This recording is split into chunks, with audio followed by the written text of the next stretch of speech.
माई मेरे श्याम लगो मान लो ये 3-4 घंटे का समय भगवान ने न दिया होता हम लोगों को, तो जैसे हमारा शेष समय नष्ट हो गया वैसे ही हमारे जीवन का इतना समय भी नष्ट हो जाता है। ये भगवान ने हम सब पर कृपा की है कि निष्प्रपंच होके इतनी देर खूब तो नाम जप कर लो और खूब कथा का श्रवण कर लो। बहुत से लोगों को अभ्यास नहीं होता है, वे केवल कथा सुनते हैं, उसमें नाम जप नहीं कर सकते। उसमें भी कोई हानि नहीं है, लेकिन बहुत अधिक उत्तम होगा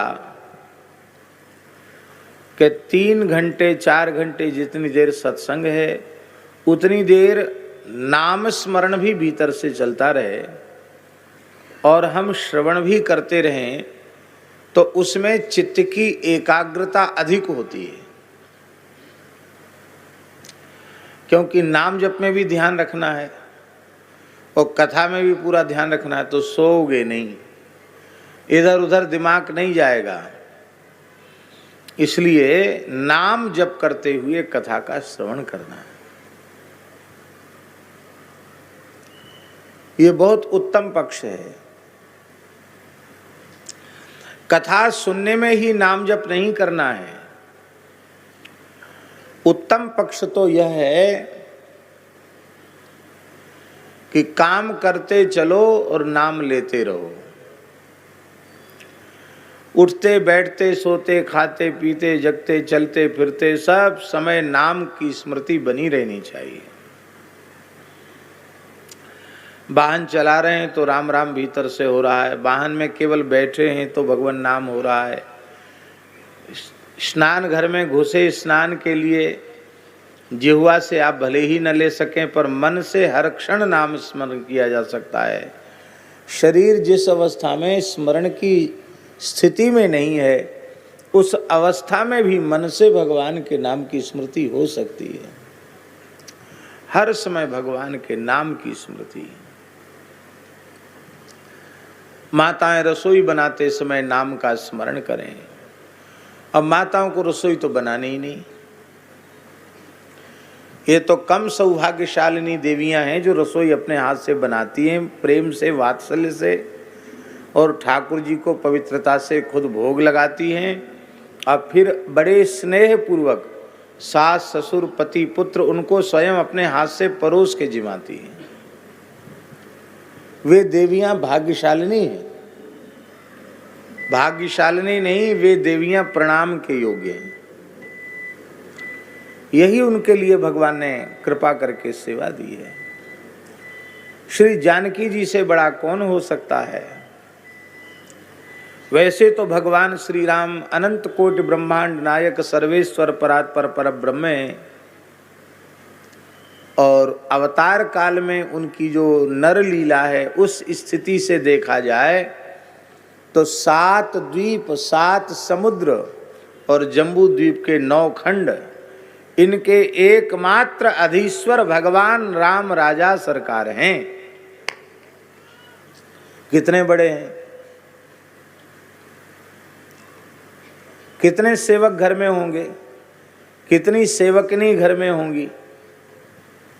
हनुमान जी निरंतर सेवा में प्रस्तुत रहते हैं, भरत जी लक्ष्मण जी शत्रुघ्न जी सेवा में एकदम सन्नद्ध रहते हैं, अवसर देखते रहते हैं। माताएं भी सावधान रहती हैं, पर इतने सब के होने के बाद भी श्री जानकी जी स्वयं रसोई में जाती हैं। अपने प्राण जीवन धन के लिए बड़े स्नेह पूर्वक स्वयं रसोई तैयार करती हैं, परोस के जिमाती हैं, सास ससुर को जिमाती हैं। यद्यपि ग्रह सेवक सेवकनी, बहुत सेवक सेवकनी है, पर श्री जानकी जी स्वयं अपने हाथ से रसोई बना करके जिमाती हैं। यही हमारे भारतवर्ष का पवित्र आदर्श है। रसोई बनाते समय, बालकों की साज सज्जा करते समय, उनको स्कूल जाते भेजते समय, हर समय भगवान का नाम स्मरण करना है और सबको भगवान के ही स्वरूप में अनुभव करना। छोटे छोटे बालक बालिकाएं हैं, ये भी भगवत स्वरूप हैं, ये भी श्री जी का स्वरूप हैं। इस भाव से आखिर तो सब में परमात्मा है। शरीर का संबंध जो है ना वो नगण्य है, क्योंकि देह से प्राण के निर्गत हो जाने के बाद फिर लोग सब संबंध भूल जाते हैं। तो संबंध किसका हुआ? चेतन परमात्मा का संबंध हुआ। तो परमात्मा ही सब रूपों में हमें प्राप्त है, पिता के रूप में, माता के रूप में, गुरु के रूप में, शिष्य के रूप में, स्वामी के रूप में, सेवक के रूप में, सब रूपों में भगवान ही हमें प्राप्त है। मित्र के रूप में भी भगवान प्राप्त हैं, शत्रु के रूप में भी भगवान प्राप्त हैं। आप लोग कहेंगे शत्रु के रूप में भगवान मिलके क्या करते हैं?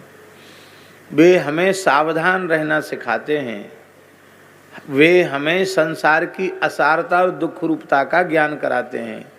इस तरह से जहाँ कहीं दृष्टि जाए, जिससे भी हमारा व्यवहार होता है, उनमें देह भाव को अपने ध्यान में न रखकर आत्म भाव से ही उनका अनुभव किया जाए।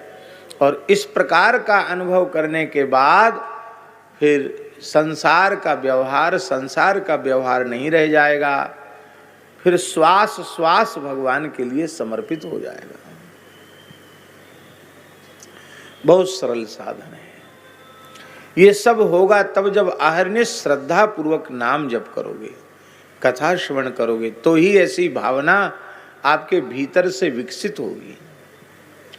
दूसरी हमारी बड़ी विनम्र प्रार्थना है, आहार शुद्धि पर बहुत ध्यान दीजिए। इस समय आहार बहुत तेजी से बिगड़ रहा है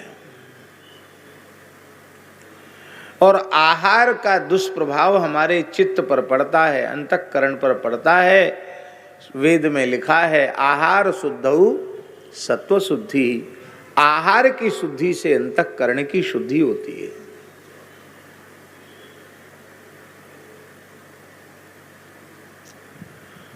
जो व्यक्ति भोजन बनाता है ना,